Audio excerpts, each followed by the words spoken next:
लाजवाब आभार जिनकी वजह से आज ये कार्यक्रम है और हम सब यहाँ इकट्ठे हुए हैं।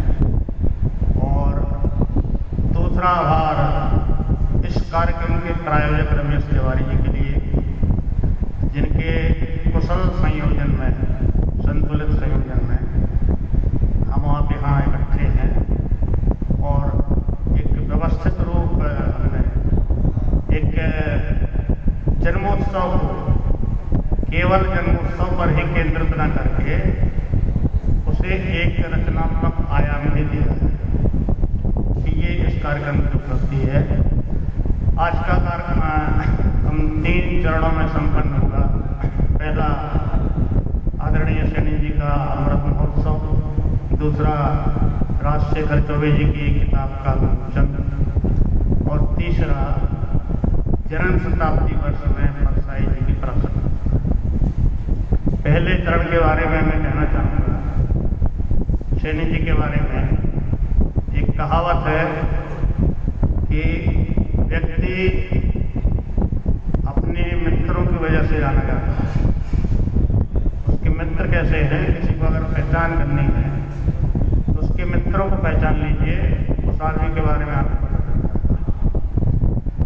आखिर जबलपुर में रहने वाले एक आदमी का जन्मदिन मनाने के लिए दिल्ली से हैदराबाद आता है, कानपुर से अनूप शुक्ल चल के आते हैं और इस तरह से मेजबानी करते हैं जैसे उनके यहाँ जो है उनकी बेटी की बारात आई।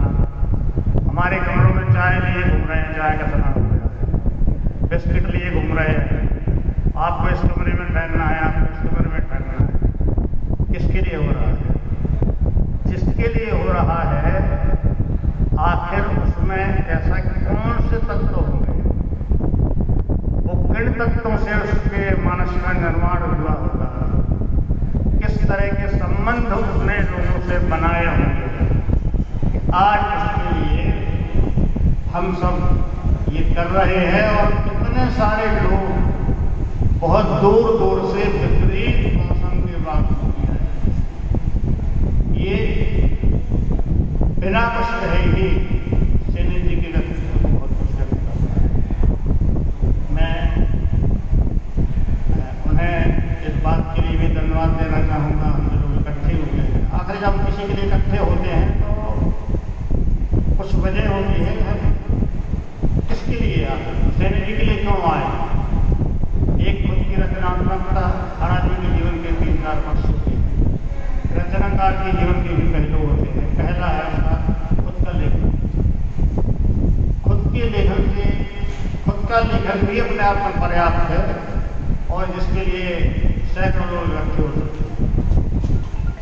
कुछ लोग खुद के लेखन के अलावा संस्थाओं का निर्माण करते हैं और अपने सहयोगी रचनाधर्मी भी निर्मित करते हैं या जो लिख रहे हैं उन्हें मंच दे करके आगे बढ़ाते हैं। सैनी जी काम भी बहुत अच्छे तरीके से करते आ रहे हैं और इस उम्र में जबकि लोग संन्यास ले लेते हैं, संन्यास की अवस्था है, जिस दिन उनके पास उन्हें कुछ भी करने की आवश्यकता है, इस उम्र में भी व्यक्तिधारा जैसा समूह चला करके आज के हम जो हमारी पीढ़ी है, जिसमें पुरानी पीढ़ी, मध्यम और नए से नए लोग जुड़े हुए हैं और उसके माध्यम से जो आज जो व्यंग्य की स्थिति है, आज व्यंग्य कहाँ खड़ा है और उसको कहाँ खड़ा होना चाहिए, व्यंग्य के सरोकार क्या होने चाहिए, इन सबको लेकर के जिस तरह से व्यंग्यधारा परिवार के माध्यम से मौजूदा और समकालीन व्यंग्य के लिए वो काम कर रहे हैं, इसके लिए भी उनका व्यक्तित्व को जाना जाता है। मैं ईश्वर से प्रार्थना करूंगा कि वो स्वस्थ रहें, सक्रिय रहें, सतायु और हम सबको अपना मार्गदर्शन देते रहें। दूसरा पक्ष रहा, दूसरा कार्यक्रम का दूसरा पहलू रहा रायपुर के हमारे मित्र राजशेखर चौबे जी की किताब का लोकार्पण। मैं राजशेखर चौबे जी के व्यंग्य लेखन के बारे में कुछ कहना चाहूँगा। हमारे समय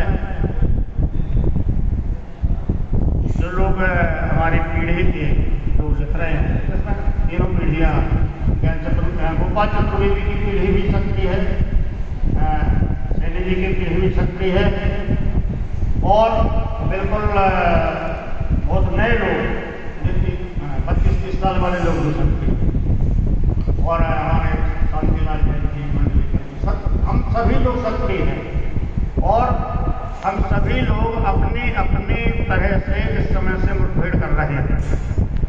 सबकी अपनी अपनी सामर्थ्य है, सबका अपना अपना सेल्फ है, सबके अपने अपने औजार हैं, सबका अपना अपना साहस है और सबके अपने अपने मंतव्य भी हैं। राजशेखर चौबे जी थोड़ा विलंब से व्यंग में आए, लेकिन अपनी सक्रियता से रही। सक्रिय तो बहुत लोग राजशेखर जी से ज़्यादा सक्रिय हैं। राजशेखर जी अगर रोज एक व्यंग लिखते हैं तो हमारे पास ऐसे ऐसे व्यंगकार भी मौजूद हैं जो लोग रोज 5 और 7 व्यंग लिखते हैं और वो सक्रिय नहीं।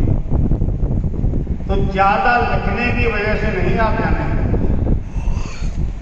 अपने लेखन की वजह से नहीं जाने जाएंगे। परसाई जी जिनकी आज हम प्रासंगिकता की बात कर रहे हैं, वो अपने लेखन से बड़े नहीं हैं, अपने सरोकारों से बड़े, अपनी विचारधारा से बड़े। तो मैं ये कहना चाह रहा था कि राजशेखर जी के जो व्यंग्य लेखन के सरोकार हैं, वो यद्यपि बड़े अधिकारी भी रहे हैं, उनका भी अपना एस्टेब्लिशमेंट होगा, राजधानी में रहते हैं, ऐसा नहीं कि किसी की नज़र में नहीं होंगे। वो व्यक्ति के रूप में भी, अफसर के रूप में भी सबकी नज़र में होंगे। और जब आप सबकी नज़र में हैं तो आप खतरे में भी हैं। लेकिन अगर आपको लेखन के क्षेत्र में आना है और खासतौर से अगर आप व्यंग्य के क्षेत्र में आ रहे हैं और अगर आप खतरे से डर रहे हैं, तो कम से कम व्यंग्य आपके लिए नहीं है। आपको व्यंग्य की दुनिया की नागरिकता नहीं लेनी चाहिए। आपके लिए बहुत सारी जगह हैं, बहुत सारे मंदिर खुले हुए हैं, पहले से हैं और सरकार बनवा रही है, उसमें जाकर भजन कीर्तन करिए, अपने जीवन को धन्य कीजिए। लेकिन राजशेखर जी ने मंदिरों में जाना पसंद नहीं किया, भजन गाना पसंद नहीं किया, और राजशेखर जी ने अपनी भाषा में, अपने शिल्प में, अपने सामर्थ्य से, अपने साहस से, जिस तरह से समसामयिक मुद्दों से अपने व्यंग्य लेखन में मुठभेड़ है, निश्चित रूप से उसके लिए सराहना की बात। और मैं ये चाहूँगा कि उनके व्यंग्य की जो धार है वो इसी तरह से बनी रहे। और अब तो उनके 3-4 चौथा संग्रह शायद आया है, 4 संग्रह भी आ गए हैं, तो अब उनके सामने ये संकट भी नहीं है कि हमें स्थापित होने के लिए लिखना है। जब आप स्थापित हो जाते हैं तो आपके लिए और बड़ा संकट पैदा हो जाता है। अब हम क्या करें, क्योंकि जिस रूप में आपने अपने आप को स्थापित किया होता है, लगातार उससे आगे बढ़ने की चुनौती आपके पास है। जितना तीखा व्यंग्य हम आपका पढ़ते हैं, अगला व्यंग्य हम उससे भी तीखा करना चाहते हैं। परसाई इसलिए प्रासंगिक रहे हैं कि उन्होंने कभी अपने तीखेपन को खोया नहीं। अपने हर व्यंग्य में परसाई नए हो। तो राजशेखर जी को इसके लिए बहुत बहुत धन्यवाद, और मैं चाहूँगा कि वो इसी तरह से लिखते रहें। और अंतिम चरण है जनशताब्दी वर्ष में परसाई जी की प्रासंगिकता। तो आखिर प्रासंगिकता के मायने क्या है और कोई लेखक प्रासंगिक होता कैसे और क्यों होता है, और इस रेफरेंस में, इसी संदर्भ में परसाई जी क्यों प्रासंगिक है, और परसाई जी अगर प्रासंगिक हैं तो केवल क्या वो हम व्यंग्यकारों के लिए ही प्रासंगिक हैं क्या? परसाई जी हमारी शताब्दी के लेखक हैं। 100 साल बाद जब जो है हिंदी के लेखकों की गणना की जाएगी, उसमें परसाई जी का स्थान हुआ, क्योंकि परसाई जी जैसा